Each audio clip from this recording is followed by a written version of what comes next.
Assalamualaikum warahmatullahi wabarakatuh.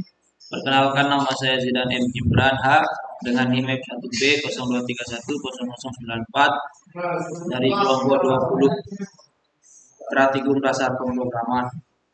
Di sini saya akan membahas tentang modul 1 yang berjudul Pengetahuan Dasar Pemrograman. Yang pertama itu ada A. Yang pertama tujuan. Yang pertama, mahasiswa harus mengetahui dasar-dasar penulisan program komputer. Kemudian yang kedua, mahasiswa memahami struktur bahasa C atau C++. Kemudian tujuan yang ketiga yaitu mahasiswa mengetahui dan bisa menggunakan tipe data tertentu dalam pembuatan program. Kemudian tujuan yang keempat atau yang terakhir yaitu mahasiswa bisa memasukkan dan mengambil data dari program. Kemudian yang kedua yaitu ada dasar teorinya. Yang pertama, struktur bahasa C atau C++. Setiap bahasa, lebih baik bahasa manusia maupun bahasa komputer, pasti mempunyai struktur yang mencirikan bahasa tersebut. Demikian juga sama dengan bahasa C++, mempunyai ciri atau struktur yang khas. Kemudian yang kedua yaitu komentar atau dengan karakter itu garis miring, dua garis miring. Baris ini adalah baris garing ini adalah disebut komentar. Semua baris yang diawali dengan dua garis miring akan dianggap sebagai komentar dan tidak akan berpengaruh terhadap program. Dapat digunakan oleh programmer untuk menyertakan penjelasan singkat atau observasi yang terkait dengan program tersebut. Kemudian yang kedua yaitu include atau dalam kurung use stream. Perintah yang ada dalam tanda siku tidak harus use stream. Kalimat yang diawali dengan tanda pagar atau array preprocessor directive. Dalam contoh di sini memberitahukan preprocessor compiler untuk menyertakan header file standar use stream. Kemudian yang ketiga yaitu integer main. Dalam tubuh main ini perintah-perintah bahasa C++ ditulis. Fungsi main merupakan titik awal di mana seluruh program C++ akan mulai dieksekusi, yaitu di mana kita menulis integer main atau mengetik integer main dalam program itu, maka pertandanya program akan mulai dieksekusi. Diletakkan di awal, di tengah atau di akhir program. Isi dari fungsi main tersebut akan selalu dieksekusi pertama kali. Pada dasarnya, seluruh program C++ memiliki fungsi main. Main diikuti oleh sepasang tanda kurung karena merupakan fungsi. Kemudian yaitu yang kedua yaitu ada tipe data. Tipe data berfungsi untuk mempresentasikan jenis dari sebuah nilai yang terdapat dalam program.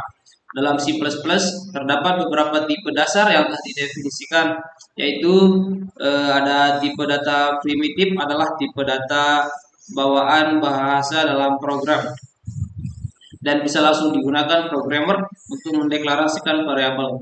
Dalam C++ terdapat beberapa tipe. Yang pertama yaitu ada integer adalah tipe data yang dimiliki dari angka bulat. Kemudian yang kedua ada float atau disebut juga floating point atau real number adalah tipe data angka yang memiliki bagian desimal di akhir angka. Artinya dia mempunyai bagian desimal di akhir angkanya. Kemudian ada string.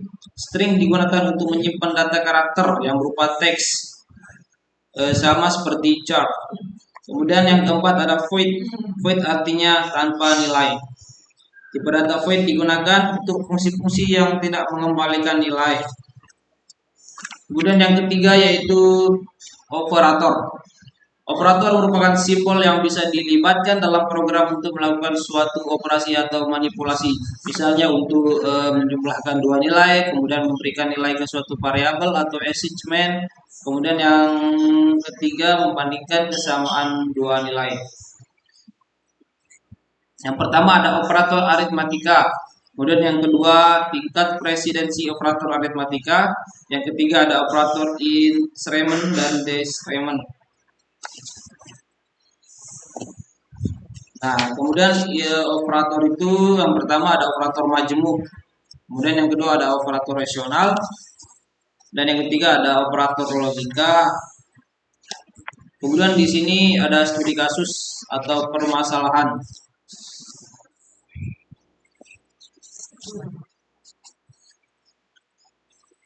Kemudian di sini yang terakhir saya akan menjelaskan flowchart. Di mana flowchart itu kita buat dengan kelompok kita. Itu yang pertama ada start, kemudian di bawahnya lagi ada string nama 1, nama 2, nama 3, nama 4, nama 5, nama 6, nama 7 dan nama selanjutnya. Tapi di sini kita hanya menggunakan nama sampai nama 7. Kemudian di bawahnya lagi ada input nama dan NIM ketua serta anggota, di mana kita harus menginput nama anggota dengan NIM. Kemudian di bawahnya lagi kita input soal 1 dan 2. Di bawahnya lagi input jari-jari sama dengan 16, P1 sama dengan 3. Luas P1 jari bintang, jari-jari, bintang, jari-jari. Kemudian di bawahnya lagi input A sama dengan 2, B sama dengan 23, dan C sama dengan 24. Rumusnya yaitu dalam kurung 2 pagar B plus 2 plus C dalam tutup kurung 2 garis miring dan buka kurung 4 pagar A tutup kurung. Kemudian nanti akan menampilkan hasil, kemudian kita end.